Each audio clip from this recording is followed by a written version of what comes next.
Corrupção? Não.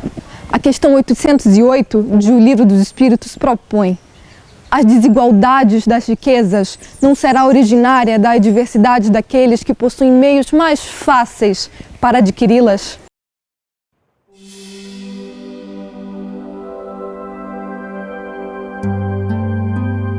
Espiritualidade em gotas. A espiritualidade esclareceu de forma formosa essa questão, dizendo sim e não. Da velhacaria e do roubo, o que tu dizes? Ou seja, configurando que na gestão da conquista das riquezas, nós podemos nos valer da nossa aptidão, dos nossos talentos, mas também podemos nos valer da fraude, da traição, do roubo, mostrando, portanto, que a sociedade ela pode funcionar de uma forma adequada na conquista dos seus valores e bens materiais, ou ela pode apresentar aqueles que buscam uma medida marginal para alcançar bens, posições, status, conquistadas astuciosamente e negativamente em função de escolhas infelizes que se faz. Todos nós estamos inclusos nessa questão. Corrupção não são apenas daqueles que são alcançados pela justiça, pelos mecanismos de lei, pela gestão policial, não. Corrupção é algo que se estabelece na intimidade do lar, quando corrompemos um filho, assegurando mediante uma menta, um bombom, uma bala, para que ele possa fazer o dever de casa. Ou oferecemos um biscoito para que ele possa obedecer esse ou aquele adulto que mora em casa.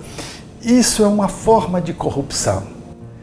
Mais tarde, o nosso filho poderá ser um gestor público e levará consigo esse modo de lidar com a vida, porque desde criança aprendeu com seus pais como é que ele deveria observar os direitos, manifestar atitudes observando os deveres, como é que ele poderia conquistar as coisas, que estratégias ele poderia utilizar.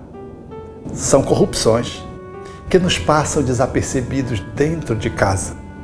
Na via pública, quando ocupamos um lugar, por exemplo, no estacionamento, que é reservado apenas às pessoas em regime especial, em regime de estacionamento preferencial, e não temos nenhuma dessas características para ocupar aquele lugar, ou numa fila de banco, de supermercado, quando simulamos ter uma idade que não temos. Quantos de nós usamos da astúcia, da fraude, para podermos enganar o outro, levando vantagem, e depois saímos cantando como se pudéssemos ter sido vitoriosos diante daquela situação. Em verdade, não nos damos conta de que a nossa corrupção, em plano menor, é igual àquela outra que está institucionalizada.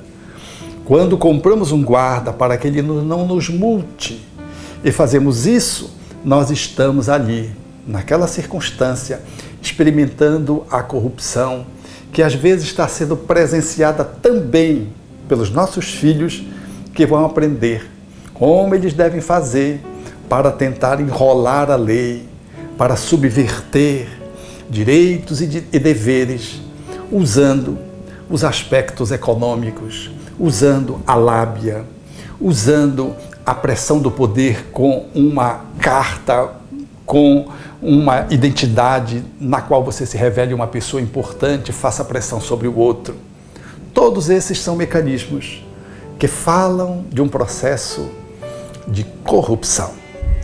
Esses são dias desafiadores, onde todos somos chamados a experimentarmos a inteireza, a integridade, a honestidade, a honradez, a probidade, como estratégias de ensaio para esculpirmos dentro de nós mesmos aqueles homens que Jesus dizia deveriam ser fiel no pequeno para ser fiel no muito, no maior. Todos somos chamados, portanto, ao desafio diante da própria consciência, enquanto tribunal, a observarmos direitos e deveres, a fim de darmos-nos conta de que efetivamente nós estamos caminhando de conformidade com as leis de amor que devem emergir de dentro de nós mesmos como princípios basilares dos nossos comportamentos individuais e coletivos, e assim moldarmos uma sociedade diferente daquelas que repudiamos nos nossos dias. Honestidade, sim.